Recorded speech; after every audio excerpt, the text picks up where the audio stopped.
O livro Interpretação do Sonho, ele é considerado o marco inaugural da psicanálise, né?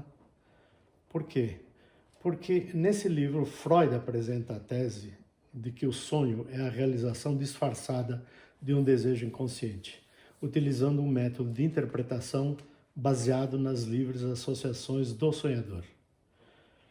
Então, Freud, todo o setor da psicanálise, considera a interpretação do sonho a obra-prima da psicanálise. Porque ali Freud estabelece dois ou três pontos básicos, né? O inconsciente como instância psíquica, o método psicanalítico, a estrutura básica de funcionamento dos sintomas e ainda a ideia de que o sujeito é movido por desejos reprimidos, né? É realmente o nascimento da psicanálise como a ciência do inconsciente. Então, vamos tentar resumir um pouquinho aqui as teorias de Freud acerca dos sonhos. Vamos ver se a gente consegue. Primeiro, sonho como realização de um desejo. O que Freud quer dizer com isso? Freud afirma que o sonho, todo sonho, é a realização de um desejo. Ainda que muitas vezes isso seja feito de forma distorcida, simbólica e disfarçada durante o sonho. E esse desejo, diz Freud, geralmente é originado na infância, reprimido pela censura psíquica quando a gente está acordado, por isso que ele aparece de uma forma deformada quando a gente sonha. Mesmo aqueles sonhos mais angustiantes, os pesadelos, expressam um desejo, embora desfigurado por esses mecanismos psíquicos, né? O segundo ponto é o conteúdo manifesto e o conteúdo latente dos sonhos. Freud distingue esses dois tipos de conteúdo. O que seria, então, conteúdo manifesto e conteúdo latente? Manifesto é o que o sonhador, o que você lembra e que pode relatar ou acordar como narrativa aparente do sonho. Já o conteúdo latente são os pensamentos inconscientes, os desejos, os conflitos reprimidos que deram origem àquele sonho. Então, o trabalho do analista é passar do manifesto ao latente, usando para isso as associações livres do sonhador, para reconstruir esse sentido oculto do sonho. Depois tem o trabalho do sonho, né? O que o Freud descreve como trabalho do sonho? É o processo que transforma os pensamentos latentes ou inconscientes no conteúdo manifesto, que é a parte lembrada do sonho. E esse processo envolve também, principalmente, 4 mecanismos, né? Vamos tentar falar um pouquinho sobre cada um deles. O primeiro mecanismo é o de condensação. O que é a condensação? A condensação faz com que vários pensamentos latentes se fundam numa única imagem ou num único elemento do sonho. Então, um detalhe do sonho, muitas vezes, pode concentrar muitos significados. Por isso é importante ficar atento aos detalhes do sonho. O segundo mecanismo é o deslocamento. O que é o deslocamento? Uma carga afetiva é desviada de uma ideia importante para outra menos significativa. Por exemplo, um ponto banal, um detalhe que a gente considera banal do sonho, ele pode carregar o afeto principal, né, o significado principal do sonho. Uma forma de desviar essa censura, né? Depois tem a representação visual, que é a figuração ou a dramatização. Na representação visual, os pensamentos são transformados em imagens, adequando-se ao modo de funcionamento do sonho. E um outro ponto é a elaboração secundária, que é quando, ao acordar, o nosso psiquismo tenta organizar o sonho numa narrativa coerente, suavizando os absurdos, as lacunas, aquilo que seria incompreensível. Esses mecanismos servem para desfigurar o desejo, permitindo que ele passe pela censura onírica, né? Censura durante o sonho. Vamos falar um pouco agora sobre mais algumas ideias de Freud a respeito da interpretação dos sonhos.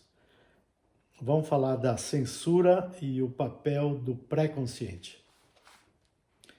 No livro Interpretação do Sonho, Freud afirma que existe uma barreira de censura entre o inconsciente e o pré-consciente. O sonho seria meio uma forma de burlar parcialmente essa censura, né? Que ela permanece ativa mesmo durante o sono. Não é por outra razão que o sonho usa disfarces, usa símbolos, usa distorções para se expressar. Um outro ponto importante é a regressão. Durante o sonho, a atividade psíquica nossa tende a regredir a formas mais primitivas de funcionamento. Então, ela retorna de pensamentos lógicos a imagens sensoriais, aproxima-se muito do funcionamento infantil, do funcionamento da mente infantil, e privilegia processos primários do inconsciente, justamente como nós já falamos sobre a condensação e o deslocamento. Essa regressão é o motivo de um sonho ser tão simbólico e tão ilógico quando ele é comparado ao que a gente pensa e vê, imagina, acordado, consciente. No entanto, por mais simbólico e sem lógica que possa parecer, o sonho pode e deve ser interpretado, né? E para Freud, o sonho não deve ser interpretado com um dicionário de símbolos na mão, né? Ele não faz isso, ele não usa os símbolos para interpretar os sonhos, mas sim as associações livres do próprio sonhador. O método freudiano é o seguinte: o paciente relata um sonho. Esse é o conteúdo manifesto. O analista pede então que ele diga tudo que lhe vier à cabeça, tudo que lhe vier à mente sobre cada elemento do sonho, sobre aquilo que ele sonhou. O sentido latente emerge justamente dessas associações. É somente a partir desse caminho que a gente se pode aproximar do desejo reprimido que está expresso no sonho. Agora, falando um pouco sobre as fontes do sonho, né? Onde o sonho vai buscar seus elementos, suas fontes. Isso é importantíssimo, porque a gente muitas vezes se pergunta, mas aonde eu fui buscar isso, né? Durante a noite, ao sonhar com tal coisa, né? As fontes do sonho geralmente são restos diurnos, ou seja, experiências, impressões e preocupações que a gente teve, sentiu, geralmente no dia anterior, né? São elas que fornecem o principal material recente para o sonho. Mas há também uma outra fonte, que são os desejos infantis. O núcleo motivador do sonho é sempre um desejo, e frequentemente ele está relacionado à infância, e normalmente é reprimido. Depois tem, falando um pouco agora também sobre os sonhos típicos, né? Quem é que nunca sonhou que estava caindo, ou então voando, ou você se viu nu no meio da multidão, ou viu seus dentes caindo? Freud reconhece a existência de sonhos comuns em muitas pessoas. Mas ele explica que o sentido específico de cada um desses sonhos varia conforme são as associações livres individuais. Além disso, alguns elementos também têm tendências simbólicas recorrentes. Depois, falando sobre o sonho como guardião do sono. Ao contrário da ideia de que os sonhos atrapalham o sono, Freud afirma justamente o contrário, de que o sonho protege o sono, permitindo que desejos perturbadores se realizem de forma simbólica, em vez de acordar o indivíduo. Então, resumindo, para Freud, o sonho é a via régia para o inconsciente. É uma realização disfarçada de desejos que foram reprimidos e é estruturada por mecanismos psíquicos que transforma o conteúdo latente em conteúdo manifesto.